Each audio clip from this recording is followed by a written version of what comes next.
व्यासपीठावर विराजमान सर्व सन्माननीय अतिथीगण आणि माझ्या बाल मित्रमैत्रिणींनो, आज प्रजासत्ताक दिन आमच्या विद्यार्थ्यांनी तुम्हाला मराठीत इंग्रजीत प्रजासत्ताक दिनाचं महत्त्व आणि देश काय आहे आपला याबद्दल आता माझ्या सहकारी शिक्षिका मुक्ता बाजी यांनी सांगितलंय। मी इथं उभी आहे सर्व शिक्षकांकडून शिक्षकांचं प्रतिनिधित्व करायला। सर्वात प्रथम सर्वांना प्रजासत्ताक दिनाच्या हार्दिक शुभेच्छा। आज आपण इथं प्रजासत्ताक दिन साजरा करताना आपल्या शाळेत जे गुणवत्तापूर्ण कार्यक्रम सुरू आहेत ते सांस्कृतिक असो किंवा शैक्षणिक असो त्याचे प्रत्यय आपण इथं बघितले आहे। आताच आमचे सहकारी शिक्षक आदरणीय खराटे सर यांचा संघ आहे आणि ते गुणवत्तापूर्ण शिक्षण होतं।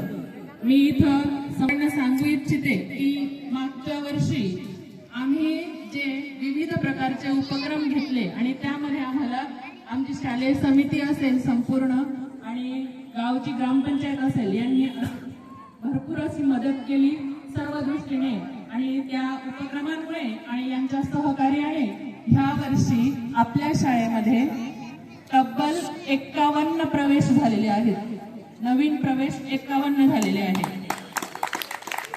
त्यामध्ये मागच्या वर्षी पहिलीचे 10 मराठी माध्यम आणि उर्दूचे 5 प्रवेश होते, तर या वर्षी ते प्रवेश डबल झालेले।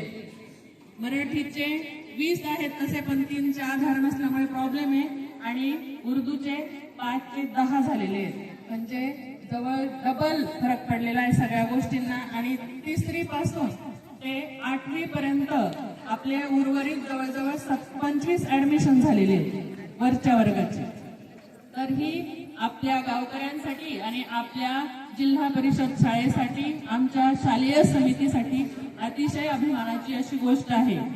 आणि आम्ही तुम्हाला वचन दिलं होतं मागच्या वर्षी की आम्ही आमची गुणवत्ता वाढवण्याचा प्रयत्न करू आणि सर्वांनी मिळून तो प्रयत्न केलेलाच आहे। आणि त्याचा प्रत्यय असा आला आहे की 100 शाळांमधून आपली शाळा पहिल्या 10 मध्ये जिल्ह्यात येते, ही आपल्यासाठी खूप अभिमानाची गोष्ट आहे। आणि ते कौशल्य खूप अवघड अशा कौशल्य हॅकेथॉन स्पर्धा ही खूप अवघड अशी स्पर्धा आहे आणि त्यात आपल्या शिक्षकांच्या मार्गदर्शनाने आपल्या 2 विद्यार्थ्यांनी अतिशय उत्कृष्ट असं सादरीकरण केलं होतं। तसंच तालुकास्तरीय विज्ञान प्रदर्शनातही उर्दू माध्यम आणि मराठी माध्यम दोघांनी सहभाग घेतला होता। मागच्या वर्षी 16 जानेवारीला जो आपण कार्यक्रम घेतला होता त्यात आम्ही ग्रामपंचायतकडे पाण्याची मागणी केली होती आणि आमची ती मागणी पूर्ण करण्यात आली होती आणि त्या मागणीमुळेच आम्ही आज सुंदर अशी परसबाग इथं फुलवू शकलो आहे। आणि त्या परसबागेतील सर्व भाजीपाला हा शालेय पोषण आहारामध्ये टाकला जातो आणि आमच्या मुलांना तुमच्या सहकार्याने पौष्टिक असा आहार मिळतो आहे। त्यामुळे आदरणीय मुख्याध्यापक आणि आमच्या सर्व स्टाफ तर्फे मी आपले आभार मानू इच्छिते। आणि सर्वात महत्त्वाचे आभार आम्ही मानणार आहोत आमच्या विद्यानगरीचं।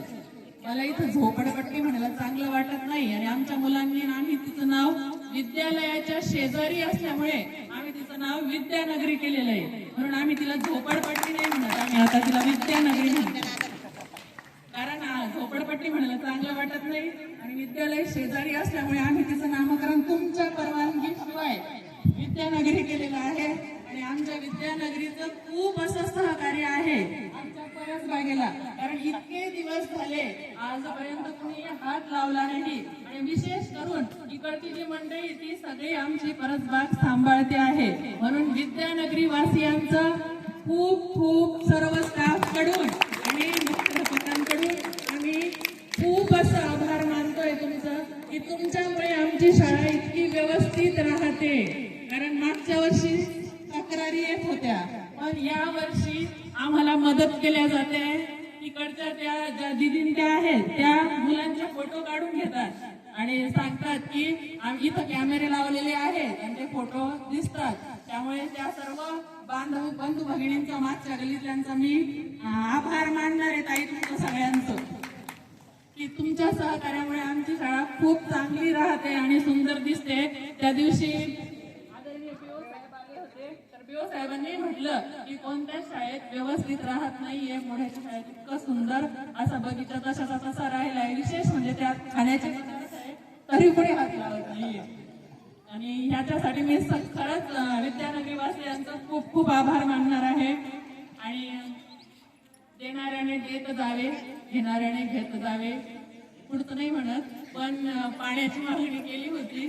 यानंतर गट्टूंची मागणी आहे आमची आणि ती लवकरच पूर्ण करावी, जेणेकरून इतकी सुंदर झाली आहे शाळा. वर वर्ग खोल्यात आहे, तर खाली जर छान झालं तर गट्टूंचा फायदा एक असा आहे की त्याच्यामुळे आमचा ताण वाचणारे रांगा करावा लागत नाही त्याच्यावर.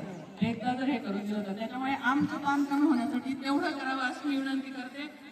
गुणवत्तापूर्ण अभ्यासासाठी इथं खूप प्रयत्न चालू आहे. आदरणीय काळे सर स्कॉलरशिपचा अभ्यास घेत आहेत विद्यार्थी. तर पुढच्या वर्षी नक्कीच आमची मुलं नवोदय किंवा इतर स्पर्धा परीक्षांमध्ये नक्कीच पुढे येतील असं आश्वासनही आम्ही देतो. गुणवत्ता सगळे मिळून वाढवण्याचा प्रयत्न करता आहेत आणि शाळा सजवण्यासाठी त्यांचं अतिशय आम्हाला मार्गदर्शन असतं.